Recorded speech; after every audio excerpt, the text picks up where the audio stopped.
17장 우리 1절에서 우리 16절 말씀을 함께 보겠습니다. 레위기 17장 1절에서 우리 16절 말씀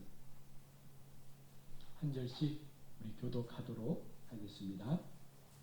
레위기 17장 1절로 16절입니다.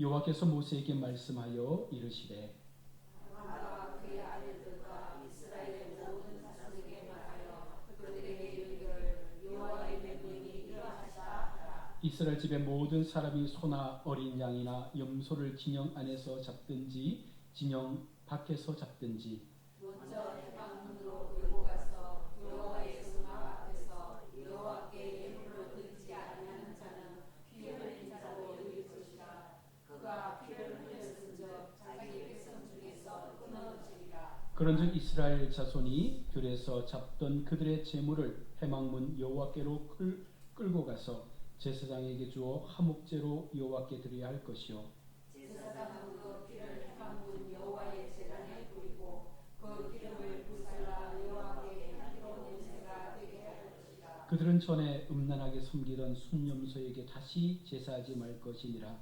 이는 그들이 대대로 지킬 영원한 규례니라. 너는 또 그들에게 이르라. 이스라엘 집 사람이나 혹은 그들 중에 거류하는 그룹이니 번제나 제물을 드리되 해망문으로 가져다가 여호와께 드리지 아니하면 그는 백성 중에서 끊어지리라. 이스라엘 집 사람이나 그들 중에 거류하는 그룹인 중에 무슨 피든지 먹는 자가 있으며 내가 그 피를 먹는 그 사람에게는 내 얼굴을 위하여 그를 백성 중에서 끊으리니. 육체의 생명은 피에 있음이라. 내가 이 피를 너희에게 주어 제단에 뿌려 너희의 생명을 위하여 속죄하게 하였나니 생명이 피에 있으므로 피가 죄를 속하느니라. 그러므로 내가 이스라엘 자손에게 말하기를 너희 중에 아무도 피를 먹지 말며 너희 중에 거류하는 거류민이라도 피를 먹지 말라 하리라나니. 모든 이스라엘 자손이나 그들 중에 거류하는 거류민이 먹을 만한 짐승이나 새끼를 사냥하여 잡거든 그것의 피를 흘리고 흙으로 덮을지니라. 모든 생물은 그 피가 생명과 일체라. 그러므로 내가 이스라엘 자손에게 이르기를 너희는 어떤 육체의 피든지 먹지 말라 하였나니 모든 육체의 생명은 그것의 피인즉 그 피를 먹는 모든 자는 끊어지리라. 또 스스로 죽은 것이나 들짐승에게 찢겨 죽은 것을 먹은 모든 자는 본토인이거나 거류민이거나 그의 옷을 빨고 물로 몸을 씻을 것이며 저녁까지 부정하고 그 후에는 정하려니와. 그가 빨지 아니하거나 그의 몸을 물로 씻지 아니하면 그가 죄를 담당하리라. 아멘. 할렐루야. 아멘. 오늘 수요예배 가운데 오신 여러분들을 축복합니다. 우리 주보가 있잖아요. 이 주보가 좀 달라진 게 있는데 혹시 아십니까? 네, 주보가 달라진 부분이 있어요. 뭔 것 같으세요? 사이즈. 원래 우리 교회 사이즈 주보 그대로 쓰고 있는 건데 어떤 부분이 좀 달라졌을까요? 제가 묻는 이유는 얼마나 관심을 가지고 주보를 잘 보고 계시냐를 지금 제가 확인을 하고 있는 거예요. 어떤 게 달라졌을까요? 네? 네? 측면. 아니고 그 내용. 네. 말씀을 그대로 설명한 내용이 달라졌어요. 아, 맞습니다. 제가 지금 3주째 이 푸른 초장의 강단이라는 부분에 제가 무릎으로 사는 그리스도인이라는 책을 한 챕터씩 올리고 있어요. 올리는 것은 그냥 주보의 여백을 채우려고 올리는 것이 아니고 여러분이 읽어보시고 지금 이 무릎으로 사는 그리스도인이라는 책의 주제는 기도거든요. 왜 기도가 필요한지, 왜 기도를 해야 되는지, 기도에 어떤 능력이 있는지, 어떻게 하면 우리가 하나님 앞에 더 깊은 기도로 나아갈 수 있는지를 계속해서 제가 연재로 올릴 거라서 여러분들 읽으시라고 제가 지금 한 번 더 확인을 하는 거예요. 네. 그래서 그렇죠? 이번 주에도 보면 무엇이든지 원하는 대로 구하라라고 해서 내용이 나와 있습니다. 꼭 읽어보시고 그냥 흘겨 읽지 마시고 깊이 있게 한번 묵상하면서 읽어주시면 좋겠습니다. 자, 오늘은 예배에 관한 부분인데요. 예배에 관한 부분 속에서도 예배의 장소, 예배의 형식에 대한 부분을 오늘 성경 말씀을 하고 있습니다. 제가 옛날 섬겼던 교회의 벽에 아주 큰 현수막이 있어요. 뭐냐면 예배 성공, 인생 성공, 예배 실패, 인생 실패. 이게 교회의 표였거든요. 그래서 목사님이 늘 성도들에게 예배의 목숨 걸어라 라는 말씀을 많이 하셨는데, 사실은 그 말씀은 오늘 우리에게도, 우리 교회에게도 필요한 말씀이죠. 예배의 목숨을 건다는 것은 결국은 그만큼 우리가 하나님 앞에 마음을 다해서 우리의 삶의 모든 것들을 고백하는 그 신앙의 고백과도 같은 거예요. 우리가 어떤 마음으로 예배의 자리에 나오고 어떤 마음으로 하나님을 향하여 우리의 믿음을 선언하는지에 따라서 우리의 삶은 분명 달라질 수 있는데, 많은 신앙의 간증을 보면 대다수가 예배로 우리가 하나님 앞에 은혜를 받았다라는 간증을 많이 합니다. 불신자들이 한 번의 예배 속에 그 강력한 메시지 속에서 그들 영혼이 뒤집어지는 역사를 우리가 많이 보지 않습니까? 그냥 우연치 않게 술김에 십자가 보고 교회를 들어왔는데 교회 안에서 은혜를 받는 거예요. 무심코 언니 따라, 오빠 따라, 동생 따라 교회를 왔는데 그 시간 주어진 말씀이 그의 심령을 찌르고 그 삶을 변화시키는 역사를 베풀어 준 거예요. 결국은 예배라는 자리 속에서 우리가 하나님 앞에 그 마음이 열려질 때 분명 하나님은 그 속에 말씀의 은혜를 허락하여 준다는 것입니다. 중요한 건 뭐냐면, 우리가 인생 속에서 하나님 앞에 기도하고 우리의 삶이 잘 되기를 바라고 늘 하나님 앞에 더 나은 삶으로 그렇게 살아가길 바라는데, 그것은 하나님 앞에 전제되는 믿음의 요건들이 필요하다는 거예요. 그것을 하나님은 바로 예배라는 이 형태를 가지고 너희가 나를 만나러 오라는 거예요. 하나님께서 예배를 허락하신 이유가 무엇입니까? 구약 속에 이 제사의 제도를 만드신 이유가 무엇입니까? 바로 너희가 나를 만날 수 있는 길을 그 구약의 시대에 열어놓으신 거예요. 그래서 제사가 아니고서는 하나님을 만날 수 있는 방법이 이 구약에는 없었다는 것입니다. 지금이야 우리가 언제라도 하나님을 찾을 수 있고 하나님을 만날 수 있고 하나님 앞에 우리의 마음을 고백할 수 있지만, 이 구약 시대에서는요 그러지 못했던 거예요. 그러니 하나님께서 예배를 얼마나 소중히 여기시고 그들을 만났을 때 그들의 삶의 변화, 회복, 치유, 이런 역사들이 날마다 하나님의 말씀을 통해서 이 예배를 통해서 일어나게 되었음을 보여주게 된 것입니다. 자, 그러면서 오늘 본문에서는요 하나님께서 예배를 말씀하실 때 예배 드릴 장소를 지정해 주신 거죠. 이것은 이스라엘 백성들이 아무 데서나 제사를 드림으로써 법궤가 있는 성막에서 하나님을 섬기지 않고 흩어져서 우상을 세워놓고 제사를 드리는 것을 막도록 하기 위해서 철저하게 하나님께서 요청하신 성막에서 예배 드릴 것을 말씀하는 거예요. 왜냐하면 이방인들은 아무데나 짐승을 잡아놓고 형상을 만들어놓고 예배하니 그게 편하지 않습니까? 하나님은 그걸 원하지 않는 거예요. 하나님께서 정하신 그 장소에서 하나님의 방법대로 하나님을 찾는 백성들이 오기를 원하고 있는 것입니다. 나아가서 성막을 중심으로 하는 이스라엘 백성들의 단일 공동체의 그 신앙을 무너뜨리지 않도록 하기 위해서, 여러분, 하나보다는 둘이 낫고 둘보다는 열이 낫습니다. 교회는요 하나님 안에서 하나 되어질 때 강력한 은혜가 나타나는 거예요. 신앙은 혼자 하는 것이 아닙니다.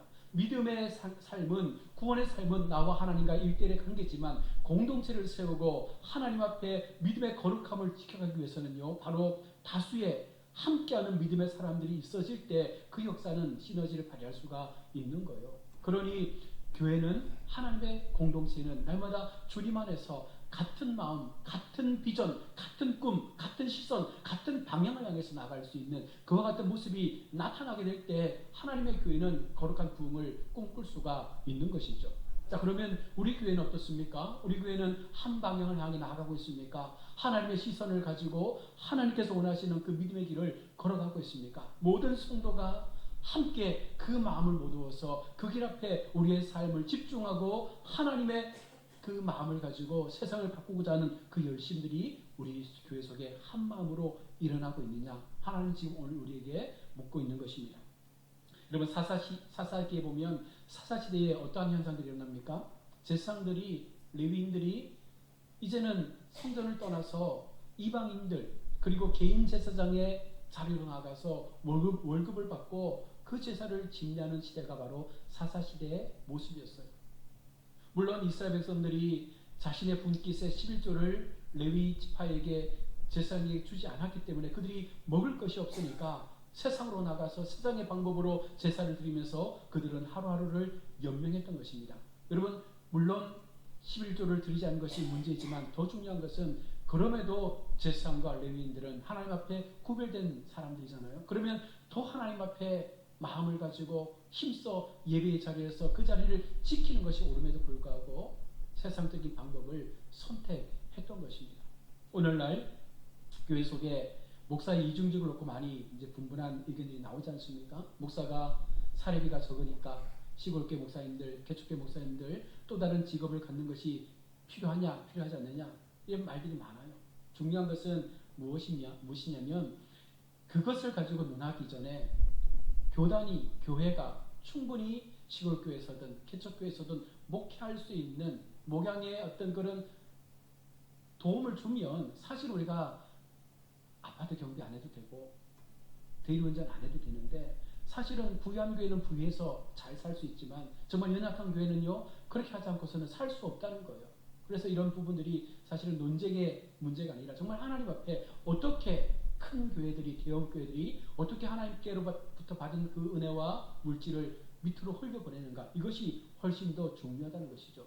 그래서 한편 생각하기는 캐톨릭 교회는 중앙 집권이지 않습니까? 그래서 신부님들을 한 교회에 오래 두지 않아요. 한 7년 단위로 옮기시면서 동일한 그 사례를 지급하고 그렇게 해서 하니까 사실은 문제가 없다라는 말들을 많이 하는데 그걸 다 떠나서 우리 한국 교회가 조금만 더 연약한 교회들을 돌아보고 하나님 앞에 한 영혼이라도 붙잡고 기도하는 교회가 있다면 그들을 위해서 뭔가 도움을 줄 수 있는 그런 연합들이 일어나야 정말 하나님의 귀한 역사가 일어나지 않겠습니까? 이제 그런 의미에서 우리가 오늘 레위기의 말씀을 봤으면 좋겠고요. 자 그러면 왜 교회 중심의 예배가 중요하냐라는 물음을 던질 수가 있습니다. 왜 교회 중심의 예배가 중요할까요? 하나님은 어디나 계시는데 하나님은 우리가 기도하고 엎드리는 그것이 예배의 터전이라 말씀했는데 왜 교회 중심의 예배를 오늘 성경은 우리 가운데 말씀하고 있습니까? 우리가 하나님을 예배함에 있어서도요 교회 공동체 안에서 예배한다는 것은 그것은 바로 이것이 하나님께서 지정하신 공적인 장소이기 때문에 그런 거예요. 하나님은 구약에서는 성소에서 성전에서 또 신약에서는 교회에서 우리를 향하여 너희를 만나 주시겠다 말씀을 했고 이곳에서 믿음의 훈련을 받고 말씀의 훈련을 통해서 너희가 나가는 모든 삶의 그 시간 속에서 우리의 믿음을 지켜갈 것을 요청하고 있는 것입니다. 물론 가정이나 직장에서 예배할 수도 있습니다. 성경이 말하는 논지는 바로 하나님께서 말씀하시는 그 바른 예배의 모습을 우리가 가지고 충분히 훈련받고 이곳에서 충분히 하나님의 거룩한 자녀로서 세워져서 어느 곳에서 예배할지라도 우리의 믿음이 흔들림 없이 그렇게 우리를 지킬 수 있는 그와 같은 삶이 되면 예배 현장으로 나아가는 거예요. 그런데 그렇지 못하고 우리가 나가버리면 어떤 문제가 생기냐면 내가 생각하는 나의 방법과 내가 원하는 뜻대로 그냥 예배를 인도하는 거예요. 그러면서 우리는 예배에 따른 그런 고백을 하게 되지 않습니까? 그래서 과연 우리가 하나님 앞에 예배할 때 이 예배가 하나님께서 원하시는 예배가 맞는가? 하나님께서 말씀하시는 공적 예배의 그 모습들을 우리가 갖추고 있는가? 그리고 그 가운데 하나님께서 우리 예배 가운데 이 예배를 하나님께서 바라보시면서 기뻐하시고 우리에게 은혜를 주시는 예배가 맞는가? 여러분 이런 부분들이 다 우리 속에 느껴져야 된다는 거예요. 당연히 형식만을 가지고 예배에 나오는 것도 안 되고 그 속에는 하나님에 대한 마음과 우리의 전심, 우리의 중심, 우리의 하나님을 향한 그 믿음의 온전한 고백들이 함께 이루어져서 정말 교회 공동체 안에서 우리의 마음들, 우리의 삶의 연약함들이 회복될 수 있는 그런 놀라운 자리까지 나아갈 수 있는 그 은혜들을 우리가 사모하면서 하나님 앞에 세워져야 한다는 것입니다. 본질을 지키되 우리 형태는 바꿀 수 있지만 그러나 그 본질 속에서 끝까지 우리가 붙잡아야 될 것 하나님은 교회 중심의 신앙을 우리 가운데 요청하고 있다는 거예요. 그래서 교회에서 훈련받는 거예요. 교회에서 우리가 이단을 구별할 수 있는 방법도 훈련받고 무엇이 참 믿음인지를 배우게 되고 자 그러면서 우리 신앙은 날로 성장해 가는 것 아닙니까? 만약 그렇지 않다면 사실은 교회 나올 필요 없죠. 그냥 가정 안에서 가족이 모여서 남편이든 아내든 자녀든 예배 인도하고 성경 말씀 읽고 그냥 한 구절 말씀 전하고 우리가 주님을 예배합니다 라고 하면 될 문제인데 여러분 그렇게 이 문제가 간단한 것이 아니라는 거예요. 오늘날 우리 한국교회 속에 심각한 문제 중에 하나가 뭐냐면 초도에 관한 문제입니다. 여러분 초도 예배를 많이 교회가 드리지 않습니까? 초도 예배를 드리는 것이 옳습니까? 옳지 않습니까? 라고 물으면 여기도 의견이 굉장히 많습니다. 그런데 초도 예배라는 것 자체가 이게 모순인 거예요. 초도라는 것은 죽은 사람을 기리는 것 아닙니까? 성경에는 그 어디에도 그렇게 말씀하고 있지 않아요. 그러니까 추도 예배라는 것 자체가 사실은 성경에서는 없는 것이죠.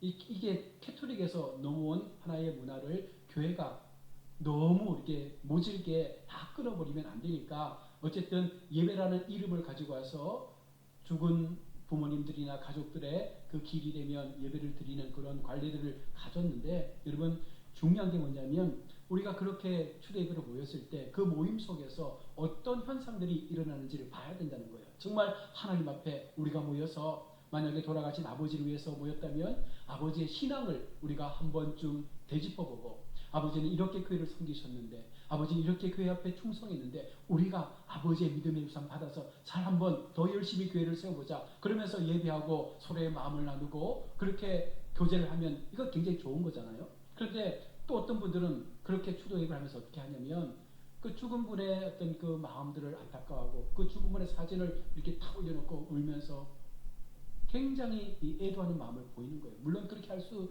있다라고 할 수 있지만 하나님 앞에 어차피 그것이 우상 숭배가 될 수도 있다라는 사실을 우리가 기억하고 우리가 바른 예배의 모습을 가져야 한다는 것입니다. 하나님이 기뻐하지 않으면 그것이 아무리 세상의 윤리에 맞다 하더라도 그것은 예배가 될 수가 없고 그것은 하나님 앞에 온전한 제사가 될 수가 없음을 말씀하고 있는 거예요. 그래서 우리가 특별히 믿는 우리가 명절 때나 또 돌아가신 분들의 어떤 길이 됐을 때 여러분 이런 부분을 분명한 기준을 가지고 우리가 그렇게 그 자리에서 예배해야 되지 그렇지 못하면 우리는 그냥 조상신을 섬기는 그런 우상의 모습이 예배라는 이름으로 올려지게 된다는 것입니다. 자 그리고 예수님께서 오늘 하나님께서 예배 장소를 지정하신 하나님은요 이제 예배 방법에 대해서도 말씀을 하고 있는 것입니다. 구약 제사의 가장 중요한 부분 가운데 하나가 뭐냐면 피의 제사거든요. 하나님은 항상 피를 통해서만이 속죄가 가능하다라고 계속해서 구약에서 말씀을 하고 있는 것입니다. 이 피의 본질은요 노아 시대 때부터 나와 있는 것으로서 하나님께서 당신의 피조물이 얼마나 귀한지를 보여주는 내용이 바로 피의 제사입니다. 구약에서 하나님을 향한 제사에는요 제물이 필요했고 그 제물은 반드시 피를 흘려야지만 속죄의 제사가 이루어졌다라고 말씀을 했습니다. 그래서 소나 어린 양이나 염소를 하나님께 드림으로 인해서 대속의 제사를 드렸는데 이것은 레위기 11장의 정결한 짐승으로 나타납니다. 그런데 이것은 충분히 이스라엘 백성들이 먹을 만한 음식이기도 했습니다. 자, 그런데 이스라엘 백성이 이러한 이 짐승을 가지고 제사의 제물로 잡을 때 이것을 그냥 함부로 잡는 것이 아니라 바로 회막으로 가지고 와서 하나님 앞에 그 제물을 잡아야 된다라고 오늘 말씀은 전하고 있는 것입니다. 그렇게 하나님 앞에 예물로 바쳐야 하나님께서 향기롭게 받으시겠다고 말씀하고 있는 거예요. 사실은 우리가 너무나 많은 그 피의 제단 속에서 그 피비린내 나는 그 장소에서 잡기보다는 정말 정결한 곳에서 내가 잡아가지고 하나님 앞에 귀한 하나님의 어떤 것들을 일부를 바쳐서 하나님께 드리면 더 좋을 것 같아 보이지만 하나님은 그것을 원하지 않는 거예요. 반드시 성막에서 정한 장소에서 제사를 통해서 그 제물을 잡고 그 제물에게 죄를 전가하고 하나님 앞에 그 피의 제사를 드릴 때 하나님께서 그것을 받으시겠다 말씀하는 것입니다. 무엇을 말하는 거예요? 준비된 제사, 마음으로 준비하고 그 제물을 가지고 성전으로 오는 그 과정 속에 우리는 고백해야 되는 거예요. 하나님, 내가 오늘 주님 앞에 이 제물을 가지고 나아가는데 내가 이 제물에게 전갈 죄의 모습이 이렇게 많았습니다. 오늘 이 짐승을 잡고 이 짐승에게 나의 죄를 전가하고 하나님 앞에 은혜를 구하오니 하나님께서 이 시간 이 예배 속에 이 짐승을 받으시고 나의 죄를 용서하여 주옵소서. 그 모든 간절함들이 그 간 과정 속에 우리가 깨닫고 그 마음을 하나님 앞에 올려드릴 수 있는 그와 같은 믿음의 순수함들이 있어야 된다는 거예요. 그래서 하나님은 예배를 형식화시켰어요. 어떤 틀을 만들어 놓으신 거예요. 그렇지 않으면 다 자기 멋대로 자기 소견에 좋은 대로 행할 수밖에 없기 때문에 하나님은 그와 같은 분명한 규칙과 방법들을 정해 놓으시고 예배의 자리, 예배의 형태를 만들어 놓으셨다는 것입니다. 여러분 옛날 우리 부모님 세대가 예배할 때 보면 정말 지금과는 비교할 수 없는 그 준비된 마음을 가지고 예배하지 않습니까? 거룩한 성의를 지키기 위해서, 거룩한 주의를 지키기 위해서 토요일 전날부터 정말 준비하잖아요. 어떤 걸 준비해요? 헌금도 준비하고 기도 순서 맡은 분들은 정말 열심히 기도하면서 어떻게 기도해야 할지를 고민하며 기도하고 있고 또 봉사 맡은 분들 여러 가지 많은 부분들 속에서 최선을 다해서 주일 예배가 하나님 앞에 영광이 될 수 있도록 하기 위해서 열심히 마음의 준비를 하고 그렇게 하나님 앞에 그 한 달을 온전히 하나님께 드렸던 그런 시대가 바로 우리 부모님의 시대였습니다. 그러나 시간이 지나면서 예배의 틀도 바뀌어지고 예배의 형태도 바뀌어지면서 이제는 좀 편하게 예배를 드리고자 하는 마음들이 많아진 거예요. 요즘 대형 교회들 새로 교회를 지으면 거의 이 본당 의자가 극장식 의자로 바뀌어서 탁 누우면 정말 극장에 앉아있는 느낌이 들 만큼 편하다고 합니다. 예배는 편하면 안 되는 거예요. 왜 그렇습니까? 예배는 누가 주인공이에요? 하나님이 주인공인 거예요. 우리는 하나님을 기쁘시게 하기 위해서 우리가 편해서는 안 됩니다. 그것이 참된 예배의 모습이고 예배자의 모습인 거예요. 그러나 우리는 그렇지 못하잖아요. 지금 그냥 편하게 예배하고 싶은 거예요. 조금만 예배가 불편해도 신경질을 냅니다. 에어컨을 너무 세게 틀었다. 온풍기를 너무 많이 틀었다. 조명이 어둡다. 음악 소리가 크다. 온갖 것을 가지고 교회에 나와서 예배하는 자리에서 우리의 불편함을 토해내는 거예요. 여러분 그것은 무엇입니까? 내가 예배의 자리의 주인공이 되고 싶은 것 아니겠습니까? 하나님은 그것을 원하지 않는 거예요. 예배는 하나님께서 받으시는 거예요. 좀 불편해도 좀 힘들어도 그 상황이 좀 못마땅해도 여러분 나는 하나님 앞에 나와 있는 예배자예요. 다시 말하면 우리는 하나님 앞에 드려질 제물인 거예요. 나를 죽여야 되는데 나를 죽여야 하나님이 나를 받으시는데 우리는 그 형태에서부터 자꾸만 내가 그 중심에 서려고 하는 그 마음을 가지고 예배자리에 나오니 늘 교회 속에서 삐그덕거리는 소리가 얼마나 많이 나는지 모른다는 것입니다.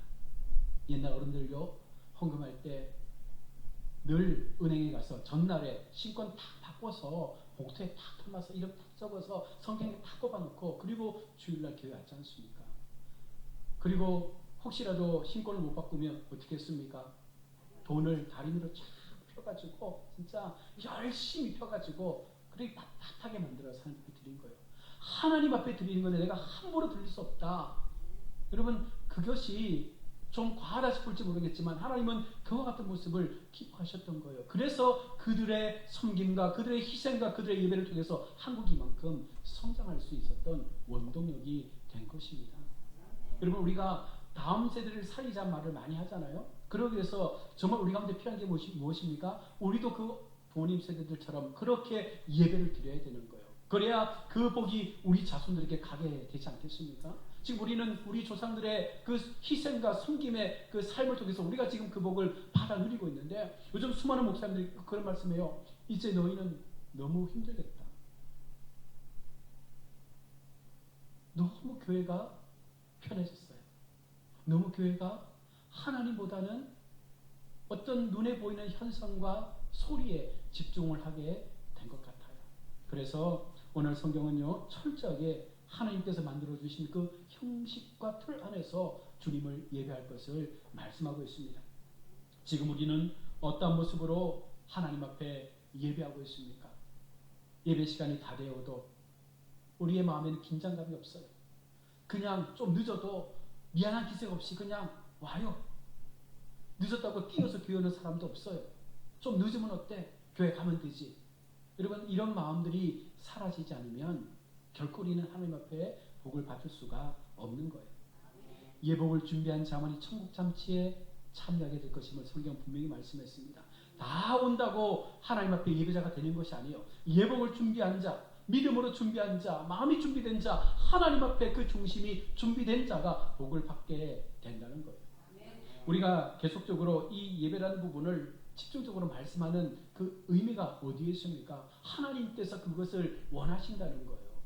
하나님께서 내가 너희를 예배 가운데 만나 주겠고, 내가 너희를 예배 가운데 말씀을 통하여 내 마음을 전하여 주겠고, 내가 예배 가운데 너희의 삶 가운데 너희가 고백했던 그 삶의 모든 시간들을 내가 그 속에서 받겠다고 말씀하는 거예요. 그래서 하나님은 예배를 통한 우리의 삶이 회복되어져서 하나님의 놀라운 그 복의 자리 가운데 서기를 원하시고 바라시고 있다는 것이죠. 우리 모두가 복받기를 원하시잖아요. 모든 게 잘 되기를 원하시잖아요. 우리 가정, 사업, 기업, 자녀들 모든 우리의 관계들이 다 회복되기를 원합니다. 그런데 여기에서 우리가 놓치지 말아야 할 부분이 있습니다. 하나님을 믿기 때문에 우리는 목숨을 걸어야 될 부분이 바로 예배라는 거예요. 예배에 실패하고서 여러분 우리가 복을 받을 수 있겠어요? 예배에 실패하고서 우리가 하나님 앞에 은혜를 구할 수 있겠습니까? 예배를 소홀히 하고서 우리가 하나님 앞에 어떤 은혜를 구할 수 있겠습니까? 하나님 앞에 소홀히 하면, 하나님 앞에 우리의 마음이 전신되지 못하면 우리는요 아무리 오랜 시간 교회 생활을 한다고 해도 하나님의 약속하신 그 복을 받을 수가 없는 거예요. 수많은 사람들이 인생 성공의 길을 이야기할 때 그들 속에 나타나는 간증이 무엇입니까? 절박한 상황 속에서, 힘든 상황 속에서, 어려운 상황 속에서 내가 예배를 놓치지 않았습니다. 마지막까지 주님 앞에 예배에 목숨 걸고 주님 앞에 매달려 이것이 마지막 예배라는 생각을 가지고 하나님 앞에 기도하고 엎드렸더니 하나님께서 그때 나의 길에 문을 열어주셨다라고 간증하고 있는 거예요. 우리 인생도 마찬가지 아니겠습니까? 그 하나님이 바로 우리 하나님이시잖아요. 그래서 우리도 하나님 앞에 무언가를 구하기 전에 우리가 성경의 말씀처럼 너희는 먼저 그의 나라와 그의 의를 구하라는 것은 결국은 하나님께서 원하시는 나라, 하나님께서 원하시는 그 의를 위해서 우리가 예배의 삶으로 우리의 신앙을 고백할 수 있어야 된다는 거죠. 그리고 하나님께서 오늘 말씀에서 아무리 천한 짐승이라도 그 짐승의 피는, 다시 말해서 생명은 하나님께 속한 것이기에 하나님께서 주관하심을 말씀하면서 반드시 제물에는 피가 필요하고 그 피를 가히 여기지 말고 반드시 하나님 앞에 드려진 그 피의 제물은 먹지 말 것을 말씀하는 거예요. 왜냐하면 여러분 짐승이 누구를 대신해 죽었어요? 나를 대신해 죽은 거예요. 나의 무엇 때문에? 나의 죄 때문에 그 짐승이 죽은 거예요. 그래서 그 짐승은 부정해진 거잖아요. 부정해지면 먹을 수 없는 거예요. 아무리 정한 짐승을 할지라도. 그래서 그 제물을 하나님 앞에 드렸을 때 하나님께서는 내장과 여러 가지 많은 일부를 태워서 흠량하게 받으시지만 그 나머지 고기들은 따로 떼어서 제사장이 관리하도록 했어요. 일반 백성은 먹지 못했습니다. 왜냐하면 부정한 짐승이었기 때문에. 그래서 우리가 하나님 앞에 이 피의 제사를 드린다는 것은요, 철저하게 하나님 앞에 우리의 삶이 죽음을 각오하는 삶으로 나를 희생하여 드릴 수 있는 진정한 예배자의 모습이 일어나야 된다는 거죠. 우리는 하나님 앞에 나올 때, 예배 자리로 나올 때 나를 산제물로 드리려고 하는 마음을 가지고 여러분 오늘 나오셨습니까? 우리 시사님은 죽을 각오하고 나오셨는데 여러분 예배는 내가 죽는 거예요. 다른 게 없습니다. 예배라는 것은 내가 죽어야 하나님이 살아나는 거예요.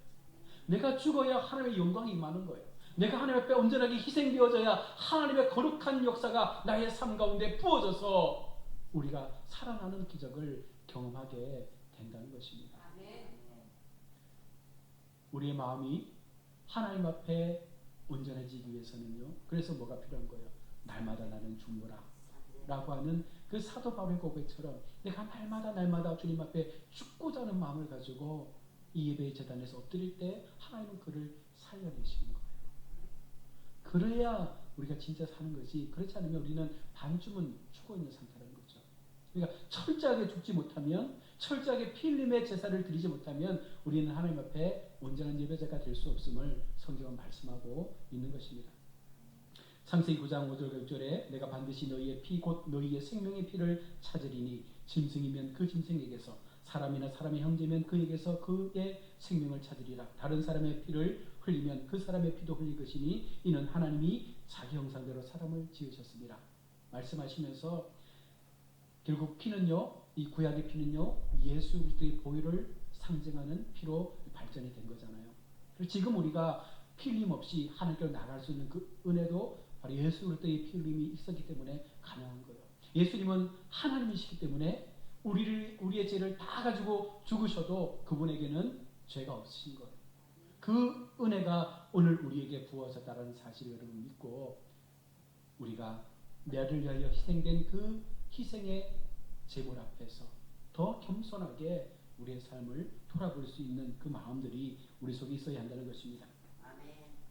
히브리서 9장 22절에 율법을 따라 거의 모든 물건이 피로써 정결하게 되나니 피 흘림 없이는 사함이 없느니라.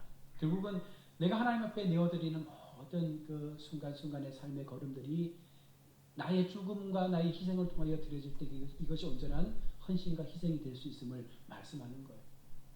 우리가 왜 교회 안에 그런 거 많지 않습니까? 하나님 앞에 내가 이거 드리면 나 이거 드렸어 라고 말하는데, 여러분 그것은 어쩌면 하나님 앞에 드린 것이 아니라 나의 의의를 나타내기 위한 하나의 도구가 된 거예요. 옛날 교회에서 교회를 못 짓지 못하는 교회가 있었어요. 제가 있었던 교회 가운데 계속해서 원래 있던 교회가 도심에서부터 멀어지면서 자꾸만 쇠퇴하니까 이제는 교회를 이전하자. 그래서 좋은 그 아파트 단지에 종교 부지를 얻어서 이제 계약을 하고 그 땅에 들어가서 교회를 지으면 정말 훨씬 나은 예배를 드릴 수 있는 상황이 되는데, 많은 사람들 가운데 반대의 목소리가 일어나는 거예요. 어떤 목소리에 반대가 일어나는지 아십니까? 교회 보면 피아노, 옆에 보면 피아노 옆에 노란색 동으로 딱 박혀 있어요. 판이. 누구누구 장로 기점 몇 년 몇 월 며칠. 강대상 의자에 보면 몇 년 몇 월 며칠 누구누구 안식사 기점. 에어컨에도 붙어 있고 다 붙어 있어요. 누가 기증했다라고, 누가 헌금했다고, 누가 헌물했다라고. 그러니 그분들이 뭘 말하겠어요? 내 부모님, 내 할아버지, 내 어머니가 지어서 세운 교회 허물고 못 간다. 죽어도 못 간다. 가려면 너희나 가라. 그래서 교회를 움직이지 못했던 그런 모습이 있었습니다. 중요한 것은 과연 그분들이 드린 그 희생과 헌신이 하나님을 위한 것이었을까요? 아마 그들은 평생 그곳에 예배하면서 아마 영광을 다 받았을 것 같아요. 그럼 하나님 앞에 나가면 아무것도 받을 영광이 없지 않겠습니까? 그래서 하나님은요, 우리가 생명건 피의 제사를 우리를 통하여 하나님 앞에 내어놓기를 원하시고 있습니다. 레위기 17장 11절에 육체의 생명은 피에 있음이라. 내가 이 피를 너희에게 주어 제단에 뿌려 너희 생명을 위하여 속죄하게 하였나니 생명이 피에 있으므로 피가 죄를 속함이라. 여러분, 우리 마음속에 하나님에 대한 마음이 있다면, 그리고 하나님께서 나를 위하여 피 흘려 죽어주신 그 은혜의 사랑을 내가 믿는다면, 우리는 좀 더 다른 마음을 가지고 하나님 앞에 서고자 하는 그 모습들이 있어야 되는 줄로 믿습니다. 한 번의 예배를 드린다 할지라도, 한 번의 예배를 하나님 앞에 우리가 우리의 삶을 드려 고백한다 할지라도 그 속에 정말 나를 전심으로 내어드리며 이 시간 속에 내가 하나님의 은혜를 받고 가겠다.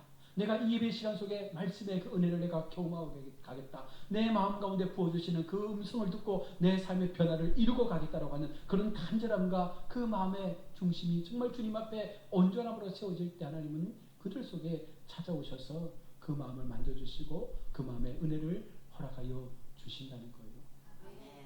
우리가 늘 기도할 때마다 고백하는 것들 중에 하나가 우리 연약함들이잖아요. 육신의 질병, 인생의 문제, 물질의 문제, 가족의 문제, 부부의 문제, 삶의 문제, 이 모든 문제들이 다 우리 속에 있습니다. 그래서 이 문제가 좀 해결되기를 원하고 바라고 소망합니다. 그런데 정작 우리가 놓치는 것은 무엇입니까? 하나님과의 관계가 회복이 안 되고 있는 거예요. 하나님 앞에 내어드린 우리의 삶의 모습이 온전한 예배로 나아가지 못하고 있는 거예요. 저부터도 그런 것 같아요. 정말 주님 앞에 내가 전심으로 이 시간을 향하여 예배하고 있는가? 정말 전심으로 주님 앞에 내 생명 오늘 거두어 가실지라도 내가 이 시간 주님 앞에 생명 걸어 예배할 수 있는 자로 세워지기를 원하고 있는가? 여러분, 그 마음이 우리 속에 날마다 불릴 듯 일어나야 한다는 거예요. 그런 교회가 능력이 있고 그런 교회가 하나님의 크신 역사로 회복되는 교회가 되는 줄로 믿습니다. 우리는 죄로 인해서 죽음을 맞이했습니다. 그러나 그 죄는 결국은 피로 인해서 다시금 생명으로 살아나는 것처럼 우리는 이 시간 예배 속에 하나님께서 흘려주신 그 필름의 제사를 통해서 우리가 살아나서 이곳에서 주님을 예배하고 있습니다. 그러면 나는 어떤 모습으로 하나님을 찾고 있는가? 우리는 매 시간 하나님 앞에 예배할 때 육체의 죽음뿐만 아니라 죄의 부정한 모습까지라도 내가 철저하게 주님 앞에 고백하면서 하나님을 향한 거룩한 예배자로 나의 삶을 드리기를 바라고 있는가? 그 마음들을 우리가 늘 돌아봐야 한다는 것입니다. 나의 예배를 대하는 자세는 여러분 어떠합니까? 나의 예배를 하나님께서 오늘 이 시간 받아주시겠습니까? 그 마음이 내 속에 분명하고 확신 있게 고백될 수 있으면 여러분 우리는 지금 성공한 예배를 드리고 있는 것입니다. 말씀을 마치겠는데요. 구약의 이 말씀들이 신약으로 건너오면서 많이 조금은 편해진 것 같아요. 구약의 제사, 신약의 예배, 많은 어떤 간격이 있지요. 그러나 하나님은요, 구약의 제사를 구약 성경을 통하여 기록하신 이유가 있다는 거예요. 신약을 살고 있는 우리에게 왜 구약의 말씀을 주시면서 이 법을 우리 가운데 보여주고 있는 것일까? 하나님은 그 속에서 우리가 알지 못했던 하나님께서 원하시고 바라시는 그 믿음의 전심을 찾아가기를 원하신다는 거예요. 목회자가 정말 하나님 앞에 죽음을 각오하고 엎드려 말씀을 묵상하고 그 말씀의 은혜를 나누고 전할 수 있는 자로 세워지면 분명 교회는 건강해집니다.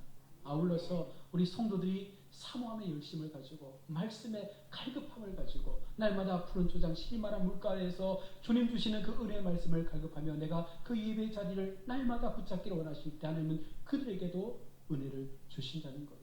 결국은 모두가 함께 같은 마음과 같은 사랑과 같은 은혜를 구할 때 여러분 교회의 예배는 거룩하게 회복되어지는 거예요.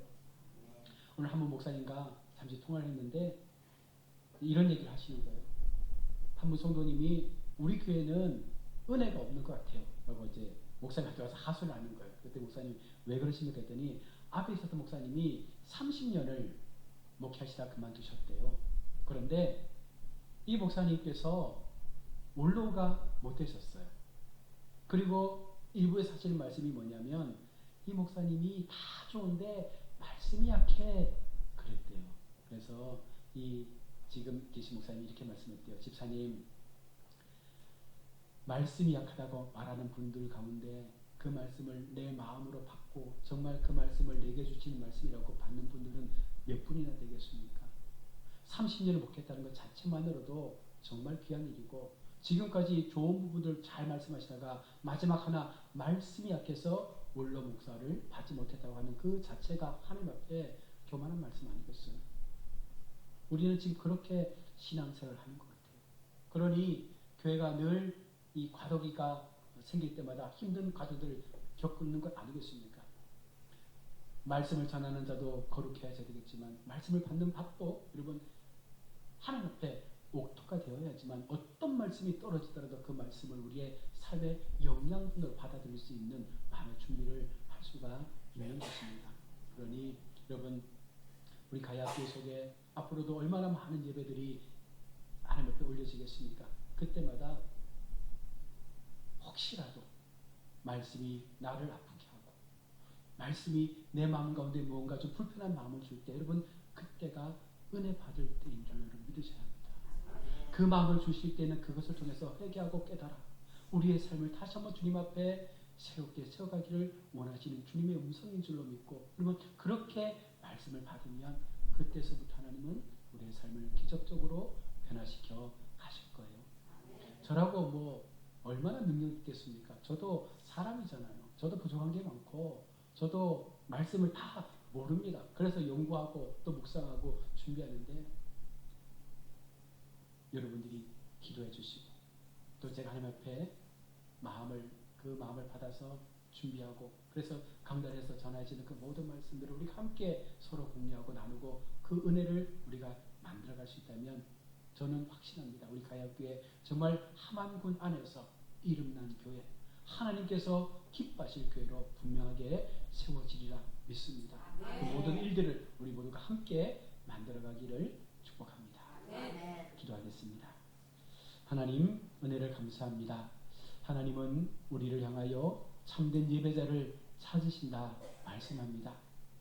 하나님께서 만들어 놓으신 예배의 그 형식과 틀 안에서 우리가 바른 믿음의 모습들을 지켜갈 수 있게 도와주시고 언제라도 하나님께서 꿈꾸시는 그 삶의 자리 속에서 날마다 주님 앞에 내 자신을 내어드릴 수 있는 정말 나를 산제물로 내어드려 내가 철저하게 죽어서 주님의 기쁨이 될 수 있다면 더 깊이 더 낮아진 자의 삶으로 내려갈 수 있는 우리의 모습 되게 하여 주옵소서.